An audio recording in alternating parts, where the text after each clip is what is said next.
Gustavo Petro and Chavismo have officially lost the elections in Colombia. Look, with 99.45% of the polling stations counted, Abelardo has been declared the president-elect of Colombia. Iván Cepeda, Gustavo Petro's candidate, has been defeated. Goodbye. Petro, well, here they're telling us breaking news. Abelardo wins the presidential runoff in Colombia. According to the preliminary count, that's right, this is a preliminary count, but honestly, this result is practically irreversible. Therefore, Abelardo is going to be the next president of Colombia. And Gustavo Petro is obviously panicking because the guy is ruined and will most likely end up in jail. So Gustavo Petro put all his trust in Iván Cepeda and the move didn't work out for him. And he's desperate to the point that, pay attention now, Gustavo Petro announces that he doesn't recognize Abelardo's victory. Because there was a breach in the electoral software made by the State of Israel, right? Alright, now he's completely lost it. Seriously? No, it's not a joke. Is he really blaming Israel for the election results? I really didn't see this one coming. Let's watch this madness. I warned that the Bautista brothers' software was vulnerable, according to the 2018 State Council ruling, and that it should be replaced with public software. Of course, public, so anyone can hack it. That's what he wanted, obviously. He asked for time for an expert audit of the Bautista brothers' software, and the registrar didn't allow it. Today, we have evidence of a change in IP addresses of several servers at the National Registry. Does that mean the software was compromised? And others entered data from polling stations and voting tables. The only one in the world with the capability to do that is the State of Israel. Incredible Gustavo Petro, guys. I mean, only Gustavo Petro is capable of this. Would the judges pass with that level of accuracy? The servers were changed so that an expert audit could be done on the electoral software, which hasn't been carried out, to do it during the actual counting process, blah, blah, blah, blah, blah. So basically, the guy is blaming Israel for his failure. You heard that right? I mean, you heard that right? Even here, the same guy comments using the same data from the registry office on the result of the preconception. The count right now is 49.3 for Abelardo, 49 for Cepeda. Neither one can be declared president. Right? It's the scrutiny that determines who is president. I obey the judges. Calm among the citizens, please. Reality gives us a country split in half. Foreign interference taking away our freedom. Foreign interference. Well, a national agreement is necessary if we want to maintain the homeland and peace in the years to come.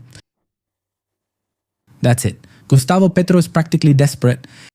In fact, a few weeks ago, a friend of his, someone who worked with him, asked that his family please take care of him these days.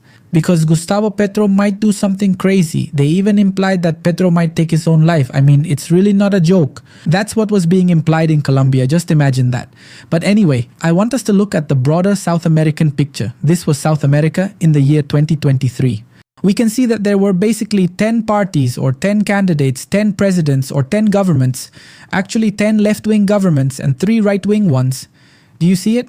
I mean, it's crazy. A huge difference. But now the map has changed completely and we can see that this has happened. 6 left-wing, 7 right-wing, and very soon there will be elections in Brazil where everything seems to indicate that we should watch out for Bolsonaro's son. Be very careful.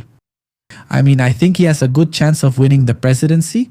We'll see what happens in Brazil, obviously, but he has a great chance of winning.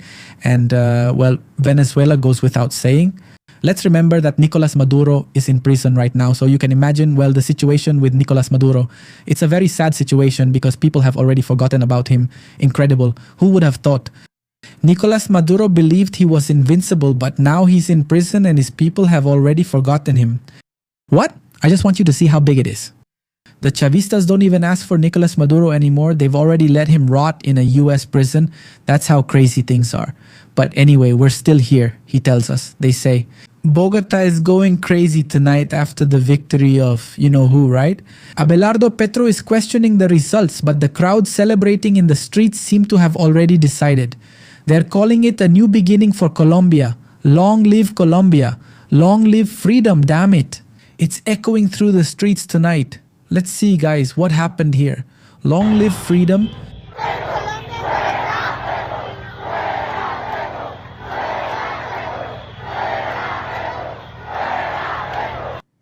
Keep in mind, many of the Colombians who even went to Mexico City to the Azteca Stadium to watch the match between Colombia and Uzbekistan in the World Cup, where Colombia won 3-1, many were shouting out with Petro, but there was a crowd of people shouting out with Petro, out with Petro, incredible, out with Petro.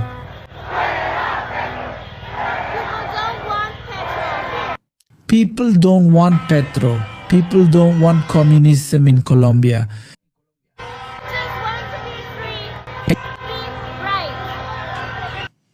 People just want to be free here.